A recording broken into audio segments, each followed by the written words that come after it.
terceiro episódio da série Cidades 2020, criada pelo Portal do Estadão e pelo Broadcast Político, eu, Paulo Beraldo, repórter de política, e a colunista do Broadcast Político, Elizabeth Lopes, vamos conversar com o professor Leandro Piquet Carneiro, especialista na área de segurança pública e professor da USP, para falar sobre esse assunto que está cada vez mais em voga e cada vez mais em debate, não é mesmo, Beth? Sim. Professor, a primeira pergunta que nós temos para fazer para o senhor, então, que diagnóstico o senhor faz da segurança pública hoje no Brasil? Nós estamos em um bom momento ou não estamos? O que o senhor pensa disso? Nós estamos em um momento de transição, difícil ainda de entender o que está acontecendo no plano nacional. Houve uma redução do número de homicídios nos últimos 2 anos. E ainda não está, digamos, claro quais foram os fatores que impulsionaram essa redução dos homicídios. São Paulo tem uma história já consolidada de 17 anos de redução de homicídios. É importante, é o estado que mais reduziu o crime violento. Outros estados também fizeram ações importantes, Pernambuco, Distrito Federal, Espírito Santo, também mostraram evolução positiva de redução do número de homicídios, mas o fenômeno está acontecendo nacionalmente.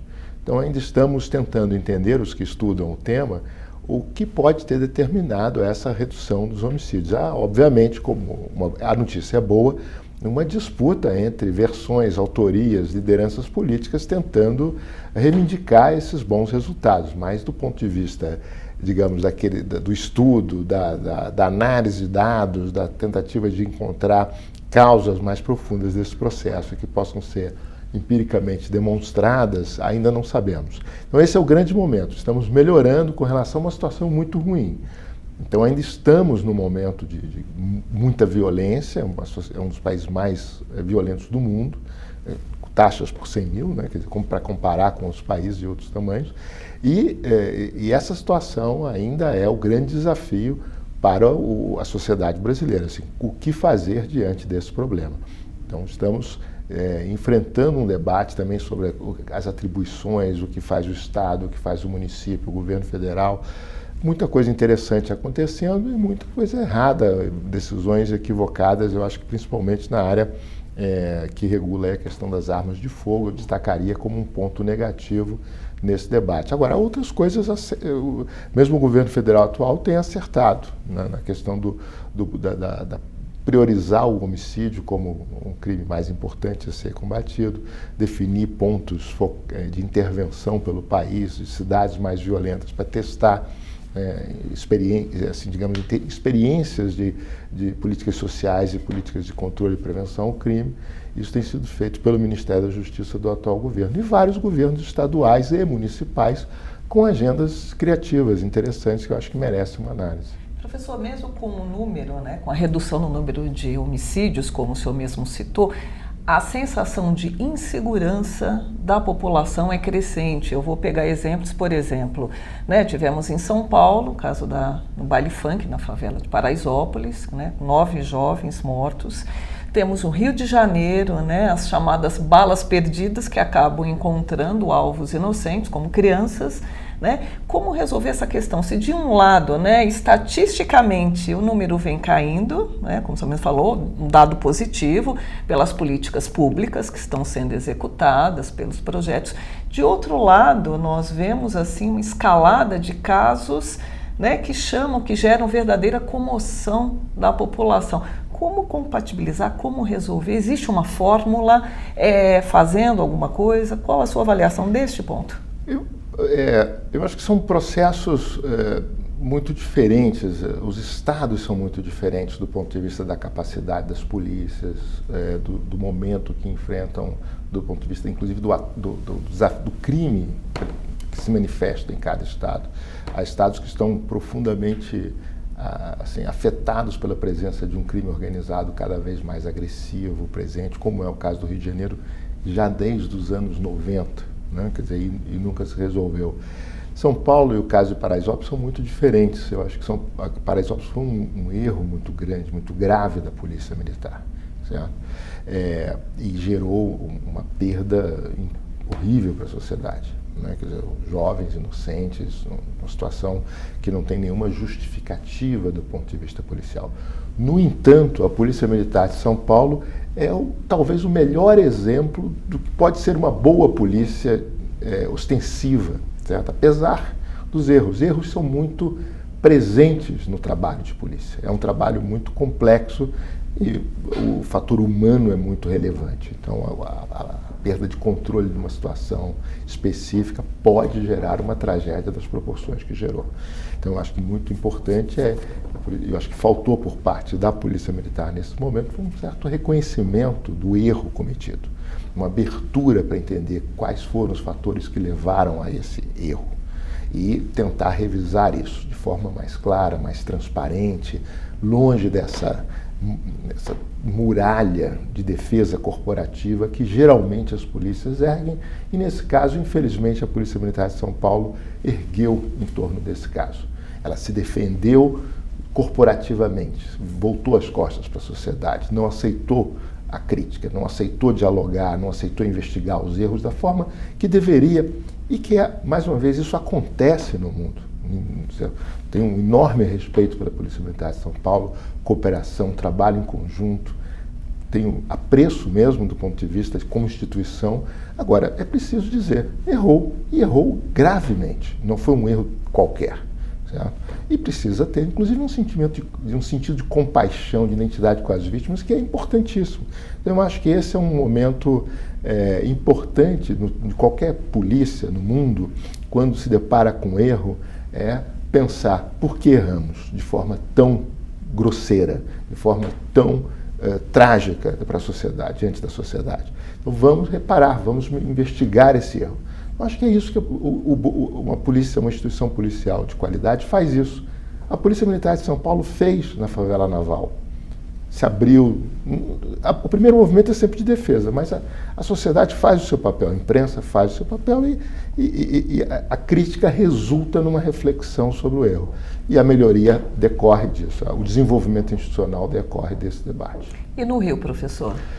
O Rio é um quadro completamente oposto. Quer dizer, a Polícia Militar do Rio de Janeiro é um exemplo de instituição falida, tomada pela corrupção, práticas inadequadas de gestão, treinamento insuficiente, envolvimento com crime organizado. A milícia, que é a forma mais agressiva e aguda de crime organizado no país, é basicamente uma subfunção da Polícia Militar do Rio de Janeiro. Eles têm uma conexão profunda. Quadros da ativa, oficiais da ativa da Polícia Militar do Rio de Janeiro participam dos serviços de controle de território, estão envolvidos com crime. Isso é comum lá. Quer dizer, a polícia é muito ruim do ponto de vista técnico, não é um exemplo para o país, o Rio de Janeiro, nesse aspecto. E o crime organizado tem a presença que tem, territorial, armada, agressiva que tem, porque a polícia é extremamente ineficiente. O que não acontece em São Paulo e em vários outros estados, onde a Polícia Militar e a Polícia Civil se organizam para combater esse tipo de fenômeno. E não abastecem esse fenômeno como acontece no Rio de Janeiro, com o tráfico de armas, com a questão mesmo ab início, eu diria que é, como eu enfatizei, é um crime organizado com forte conexão governamental, e o elo dessa conexão principal é a Polícia Militar. Então, é muito difícil resolver o Rio de Janeiro sem uma ação direta de reestruturação da polícia. Não existe segurança pública sem polícia. E no caso do Rio de Janeiro, eu diria que é o comparável que outros países da América Central viveram, casos de colapso da instituição policial que precisam de um processo de reestruturação completo, como Honduras viveu recentemente, uma comissão depuradora, uma nova polícia, novos procedimentos, um recrutamento novo, treinamento, ajuda internacional, nacional, no caso do Brasil. Acho que o Brasil é muito grande, pode ajudar o Rio de Janeiro de várias formas. Agora, é preciso liderança para isso, local e nacional, que entendam a gravidade do problema e que não vendam as ilusões que os atuais dirigentes vendem com relação ao emprego de violência para tentar resolver um problema dessa magnitude. O que falta ali é treinamento, controle, gestão, capacidade técnica.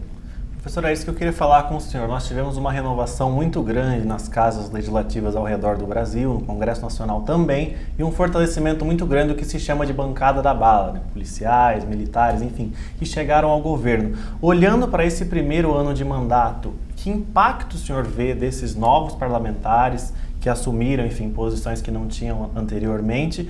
E o senhor acredita que esse movimento pode continuar nas eleições de 2020? Até onde ele contribui, até onde ele não contribui, para a gente chegar aos resultados que o senhor estava propondo antes?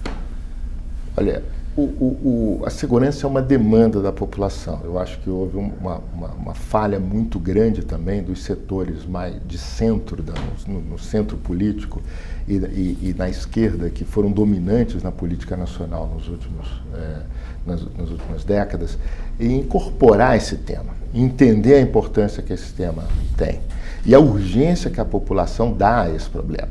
Então essa bancada ela surge dessa incompreensão. Muitos especialistas, acadêmicos, colegas, eles têm uma visão muito suave de como pode ser enfrentado esse problema. E isso terminou deixando uma massa de gente desamparada com relação às soluções. As soluções vieram da forma mais equivocada possível, com pessoas que fazem um populismo direto com relação a esse tema, oferecem soluções inviáveis. Agora, a gente precisa reconhecer que na origem disso tudo está uma crise também, digamos, da pesquisa acadêmica, universitária, dos técnicos e especialistas que foram muito decisivos na formação de uma política com vários aspectos positivos nos últimos 20 anos, 20 e tantos anos, eu diria, mas que resultaram em ineficiência com relação à demanda principal da população, que é queremos mais segurança amanhã, não é daqui a 20 anos com o sucesso de políticas de prevenção que, quiçá, não produzirão resultados adequados. Enquanto isso, o homicídio, enquanto isso, o roubo violento, essa bancada é fruto de uma ansiedade, fruto de uma necessidade de resposta que a população tem e que não foi oferecida. Então, nós que estamos do lado da pesquisa, da universidade, temos que ter humildade de reconhecer os erros que cometemos também diante desse movimento e tentar entender o que essa bancada quer, o que ela está propondo. O grande problema é a questão das armas, digamos, a desorganização do ambiente regulatório das armas de fogo. Isso é um grande problema. O governo tem se empenhado nisso, em confundir, em criar uma legislação inadequada. Os decretos são mal feitos, eles são errados, eles promovem uma desorganização do ambiente regulatório das armas. E isso é muito perigoso. Não acho que o Ministério da Justiça tem esse empenho. Ao contrário, eu acho que o Ministério da Justiça tem feito um esforço para conter o impacto mais negativo que essas medidas podem ter, mas acho que a bancada da bala e setores do governo federal se dedicam diretamente a promover essa desorganização do ambiente regulatório do uso e posse de armas de fogo. O senhor estava falando sobre essa questão de confundir um pouco o debate com as armas, né? Uhum. O presidente Jair Bolsonaro está lançando aquele partido Aliança pelo Brasil, uhum, cujo símbolo é um monte de bala, né? Escrito Aliança pelo Brasil, tem o símbolo, enfim. Uhum. O que eu queria perguntar para o senhor é o seguinte: a quem serve isso? Se ele está cercado de pessoas que estudam, que analisam, enfim, como o senhor estava falando, o trabalho do Ministério da Justiça, que entendem que o caminho não é por aí. Como o senhor vê isso? Na chave do que a gente falava antes, do populismo em torno do tema da segurança. Quer dizer, muitos acreditam que a disponibilidade de armas ajuda ou pode ajudar no controle do crime. Tem pessoas que genuinamente acreditam nisso. E é um erro essencial em termos de evidências internacionais sobre isso. Não há como provar que a disponibilidade de armas tenha qualquer impacto positivo na segurança. Pelo contrário, ele tem impacto significativo em termos de acidentes, em termos de crimes violentos, crimes no espaço doméstico, contra a mulher. Existe uma série de evidências que mostram que a disponibilidade de armas aumenta o risco e não diminui, né? Não protege. Agora, é um debate que se estabeleceu, eu acho que também, mais uma vez, com uma obsessão pouco racional dos setores que tentaram banir o comércio de todas as armas de fogo do Brasil, do plebiscito, que se engajaram numa tentativa que gerou um inimigo que não existia no país, que é um grupo de opinião pública favorável às armas. Eu me lembro de escrever sobre esse tema nos anos 90, E eu fiz um artigo falando, olha, interessante é que o Congresso regula, avança a legislação com fortes restrições ao uso de armas de fogo e não há um debate, não havia nos anos 90. E o debate foi criado a partir do plebiscito. Né? O momento da política sofreu uma forte inversão a favor daqueles que defendem o uso de armas de fogo e criaram um movimento significativo de opinião pública a favor de armas de fogo. Então estamos nesse momento agora ruim para o debate sobre segurança pública. Professor, quando se fala em segurança pública, na questão das atribuições dos entes federativos, União, Estado e municípios, há aí uma confusão, né? Quem cuida do quê, o que é responsável por quê. Nós temos aí uma eleição municipal agora aí. Qual a atribuição dos prefeitos nessa questão? O senhor acha que falta uma cooperação? Muita coisa depende da União, tem estados também envolvidos. O prefeito fica, de certa maneira, ele tem mecanismos de combate, ele tem que contar com a ajuda, porque a conta acaba ficando ali para o gestor mais próximo sempre, né? A gente acaba vendo isso na prática. O prefeito pode muito, e ele tem uma agenda importantíssima para a segurança pública, que é a agenda do ordenamento urbano. Eu diria que desde os anos 90 aprendemos muito sobre a importância que as políticas de controle da desordem urbana, do espaço físico, têm para o crime, certo? O crime busca espaços urbanos desorganizados. Ele se estabelece nessas áreas, ele usa a desordem como um recurso visual de que esse é um espaço propício a um ataque, a um crime, a um roubo, é aqui que eu vou poder consumir drogas, é aqui que eu vou poder vender drogas, etc. Quer dizer, então o crime e a desordem têm uma conexão muito clara e nós aprendemos isso com várias experiências no mundo. O prefeito pode atuar nesses cenários, ele pode contribuir com a segurança pública, a guarda pode ser um vetor de um policiamento ostensivo, de proximidade, pode melhorar a oferta de serviços em áreas urbanas que estão deterioradas e, digamos, ficaram especializadas para determinadas práticas antissociais e o crime se estabelece em torno dessas áreas. Então, tudo isso a prefeitura pode fazer de forma muito positiva. Ela pode ajudar a construir espaços urbanos seguros, né, pela intervenção que é própria das suas atribuições. O controle do comércio ambulante, o controle de bares e restaurantes, o uso da calçada, coisas que aparentemente não têm nenhuma relação com o crime, mas que têm um impacto direto no ambiente onde o crime ocorre. Então, o município tem uma importância grande e pode ser um vetor de transformação dessa agenda de segurança, inclusive porque tira da discussão sobre segurança pública o seu caráter mais pesado, de mera repressão e controle, e traz a questão do ambiente urbano mais aberto, democrático, né, que pode ser compartilhado por todos e dessa forma mais seguro. E o senhor vê essa consciência nos gestores municipais? Há exemplos ou ainda falta um conhecimento? É preciso que eles saibam disso? Muitos talvez nem não têm essa consciência. Eu acho que os prefeitos estão vivendo esse momento de acordar para o tema. Houve uma mudança importante em 2014 na legislação que regula, por exemplo, as atribuições das guardas municipais no Brasil. Houve uma expansão das atribuições das guardas municipais. Então, há uma lei que ampara isso. Os prefeitos tiveram voz ativa nesse processo. Entendo também que os prefeitos têm sido cobrados, né, no que diz respeito à revitalização de espaços urbanos. Então, acho que existem muitos prefeitos que já falam essa língua da prevenção e do espaço urbano seguro. O senhor é favorável à unificação das polícias? Já se falou, já se discutiu ou não? Cada um tem que manter ali o seu território. Eu acho que hoje esse assunto gera mais prejuízo do que ganhos. Né? Nós temos duas instituições muito diferentes, com atribuições que são complementares, e o nosso desenho institucional é todo voltado para essa divisão entre uma força de investigação e outra de policiamento ostensivo. Eu gosto muito da saída intermediária, que é o ciclo completo, quer dizer, a Polícia Militar poder desempenhar mais atribuições de investigação e de controle do que hoje desempenha.